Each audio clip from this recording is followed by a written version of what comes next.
ଆଜିର ପ୍ରସଙ୍ଗ ପ୍ରଦୂଷଣ ନିୟନ୍ତ୍ରଣ ବର୍ତ୍ତମାନର ଆହ୍ୱାନ। ଆଲେଖ୍ୟ ପ୍ରଭୁ କଲ୍ୟାଣ ମହାପାତ୍ର, ଉପସ୍ଥାପନାରେ ମୁଁ ସତ୍ୟ ରଞ୍ଜନ ମହାପାତ୍ର। ଆମ ଦେଶରେ ଡିସେମ୍ବର 2 ତାରିଖକୁ ଜାତୀୟ ପ୍ରଦୂଷଣ ନିୟନ୍ତ୍ରଣ ଦିବସ ରୂପେ ପାଳନ କରାଯାଏ। ପ୍ରଦୂଷଣର ଭୟାବହ ପରିଣାମ ସମ୍ପର୍କରେ ଲୋକମାନଙ୍କୁ ସଚେତନ କରିବା ଏବଂ ପ୍ରଦୂଷଣକାରୀ ଶିଳ୍ପ ସଂସ୍ଥାଗୁଡ଼ିକ ମଧ୍ୟରେ ସଚେତନତାର ବାର୍ତ୍ତା ଅଧିକ ପରିମାଣରେ ପ୍ରସାର କରିବା ହେଉଛି ଏହି ଦିବସ ପାଳନର ପ୍ରମୁଖ ଲକ୍ଷ୍ୟ।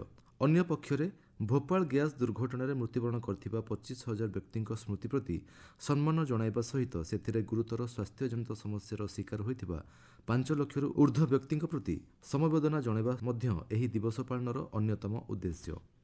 ସମଗ୍ର ପୃଥିବୀ ବର୍ତ୍ତମାନ ପ୍ରଦୂଷଣ କାରଣରୁ ଜଳବାୟୁ ପରିବର୍ତ୍ତନ, ବୈଶ୍ୱିକ ତାପ ବୃଦ୍ଧି, ପାରିବେଶିକ ଅବକ୍ଷୟ ଭଳି ଗମ୍ଭୀର ପରିସ୍ଥିତିର ସମ୍ମୁଖୀନ ହେଉଛି, ଯାହାକି ମାନବ ସମାଜର ଅସ୍ତିତ୍ୱ ପ୍ରତି ଗୁରୁତର ବିପଦ ସୃଷ୍ଟି କରୁଛି। ଏହି ପୃଷ୍ଠଭୂମିରେ ଜାତୀୟ ପ୍ରଦୂଷଣ ନିୟନ୍ତ୍ରଣ ଦିବସ ପାଳନ ଅତ୍ୟନ୍ତ ଗୁରୁତ୍ୱପୂର୍ଣ୍ଣ ମନେହୁଏ। ଭାରତର ଜାତୀୟ ସ୍ୱାସ୍ଥ୍ୟ ପୋର୍ଟାଲରୁ ଜଣାଯାଏ ଯେ କେବଳ ବାୟୁ ପ୍ରଦୂଷଣ ଯୋଗୁଁ ପ୍ରତିବର୍ଷ ପୃଥିବୀରେ ପ୍ରାୟ 7 ନିୟୁତ ଲୋକ ମୃତ୍ୟୁବରଣ କରିଛନ୍ତି। ବର୍ତ୍ତମାନ ପ୍ରତିଦିନ ପ୍ରଦୂଷଣ ସମସ୍ୟା ବୃଦ୍ଧି ପାଇବାରେ ଲାଗିଛି।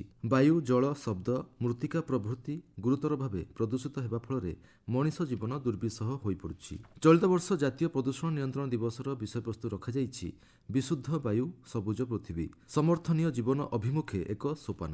ପର୍ଯ୍ୟାବରଣ ଆହ୍ୱାନଗୁଡ଼ିକ ମୁକାବିଲା କରିବା ପାଇଁ ବିଶୁଦ୍ଧ ବାୟୁ ଓ ସମର୍ଥନୀୟ ଅଭ୍ୟାସର କିପରି ଆବଶ୍ୟକତା ରହିଛି, ଏଥିରେ ସେହି ବିଷୟ ଉପରେ ଗୁରୁତ୍ୱାରୋପ କରାଯାଇଛି। 1984 ମସିହା ଡିସେମ୍ବର 2 ଓ 3 ତାରିଖରେ ମଧ୍ୟପ୍ରଦେଶର ଭୋପାଳସ୍ଥିତ ୟୁନିୟନ କାର୍ବାଇଡ୍ ନାମକ କୀଟନାଶକ କାରଖାନାରୁ ବିଷାକ୍ତ ମିଥାଇଲ୍ ଆଇସୋସାଇନେଟ୍ ବାଷ୍ପ ସହିତ ଅନ୍ୟ କିଛି ରାସାୟନିକ ପଦାର୍ଥ ଆକସ୍ମିକ ଭାବେ ନିର୍ଗତ ହୋଇଥିଲା, ଫଳରେ ତତ୍କ୍ଷଣାତ୍ 2,285 ଜଣ ବ୍ୟକ୍ତି ମୃତ୍ୟୁବରଣ କରିବା ସହିତ ଲକ୍ଷାଧିକ ଲୋକ ଗୁରୁତର ସ୍ୱାସ୍ଥ୍ୟ ସମସ୍ୟାରେ ଶିକାର ହୋଇଥିଲେ।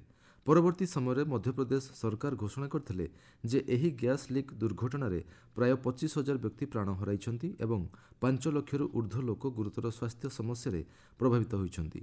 ପୃଥିବୀ ଇତିହାସରେ ଏହା ଅନ୍ୟତମ ବୃହତ୍ତମ ଶିଳ୍ପ ଦୁର୍ଘଟଣା ବୋଲି ଏହାକୁ ଆଜି ମଧ୍ୟ ବିବେଚନା କରାଯାଉଛି। ସାଧାରଣତଃ ବାଣ ଫୁଟା, କାର୍ବନ ନିର୍ଗମନ, ବୋମା ବିସ୍ଫୋରଣ, ଶିଳ୍ପ ସଂସ୍ଥା ଦ୍ୱାରା ଅବାଧ ବର୍ଜ୍ୟ ନିଷ୍କାସନ ଭଳି କାର୍ଯ୍ୟକଳାପ ଦ୍ୱାରା ପ୍ରଦୂଷଣ ସଂଘଟିତ ହୋଇଥାଏ। ବର୍ତ୍ତମାନ ପ୍ରଦୂଷଣ ସମସ୍ୟା ଯେଭଳି ଗମ୍ଭୀର ହେଉଛି, ତାହା ମାନବ ସମାଜ ସହିତ ମା ଧରିତ୍ରୀ ପାଇଁ ଗୁରୁତର ବିପଦ ସୃଷ୍ଟି କରିଛି। ଜଳବାୟୁ ପରିବର୍ତ୍ତନ ଓ ତାପ ବୃଦ୍ଧି ଯୋଗୁଁ ବନ୍ୟା, ବାତ୍ୟା, ଘୂର୍ଣ୍ଣିଝଡ଼, ମରୁଡ଼ି ଭଳି ପ୍ରାକୃତିକ ଦୁର୍ବିପାକ ଅସ୍ୱାଭାବିକ ଭାବେ ପରିଲକ୍ଷିତ ହେଉଛି। ସେହିପରି ଋତୁଚକ୍ରରେ ମଧ୍ୟ ଗଭୀର ପରିବର୍ତ୍ତନ ଦେଖାଦେଉଛି, ଫଳରେ ବିପୁଳ ପରିମାଣରେ ଧନଜୀବନ କ୍ଷୟ ହେବା ସହିତ ଉଭୟ ପ୍ରାଣୀ ଓ ଉଦ୍ଭିଦ ଜଗତ ଚରମ ବିପତ୍ତିର ସମ୍ମୁଖୀନ ହେଉଛି। ତେଣୁ ପ୍ରଦୂଷଣର ସ୍ତର ହ୍ରାସ କରିବା ବର୍ତ୍ତମାନ ସମୟର ଆହ୍ୱାନରେ ପରିଣତ ହୋଇଛି। ସେଥିପାଇଁ କେବଳ ସରକାର ନୁହେଁ, ଜନସାଧାରଣଙ୍କର ମଧ୍ୟ ଗୁରୁତ୍ୱପୂର୍ଣ୍ଣ ଦାୟିତ୍ୱ ଓ କର୍ତ୍ତବ୍ୟ ରହିଛି। ପ୍ରଦୂଷଣର ମୁକାବିଲା ପାଇଁ ଭାରତ ସରକାର ଅନେକ ପଦକ୍ଷେପ ଗ୍ରହଣ କରିଥିଲେ। ସେଥିମଧ୍ୟରେ ଜାତୀୟ ପ୍ରଦୂଷଣ ନିୟନ୍ତ୍ରଣ ବୋର୍ଡ ଭଳି ନିୟନ୍ତ୍ରଣକାରୀ ସଂସ୍ଥା ପ୍ରତିଷ୍ଠା ଏବଂ ଅନେକ ପ୍ରଦୂଷଣ ନିବାରଣ ଆଇନ ପ୍ରଣୟନ ଅନ୍ତର୍ଭୁକ୍ତ। ସେହି ଗୁରୁତ୍ୱପୂର୍ଣ୍ଣ ଆଇନଗୁଡ଼ିକ ମଧ୍ୟରେ ଜଳ ନିବାରଣ ଓ ପ୍ରଦୂଷଣ ନିୟନ୍ତ୍ରଣ ଆଇନ 1974, ବାୟୁ ନିବାରଣ ଓ ପ୍ରଦୂଷଣ ନିୟନ୍ତ୍ରଣ ଆଇନ 1981, ପରିବେଶ ସୁରକ୍ଷା ଆଇନ 1986 ପ୍ରଭୃତି ଅନ୍ୟତମ। ଏତଦ୍ ଭିନ୍ନ କଠିନ ବର୍ଜ୍ୟବସ୍ତୁର ବିଶୋଧନ ଓ ପରିଚାଳନା, ଇଲେକ୍ଟ୍ରୋନିକ୍ ବର୍ଜ୍ୟର ବିଶୋଧନ ଭଳି ପଦକ୍ଷେପ ଦ୍ୱାରା ସରକାର ପ୍ରଦୂଷଣ ରୋକିବାକୁ ପ୍ରୟାସ ଜାରି ରଖିଛନ୍ତି।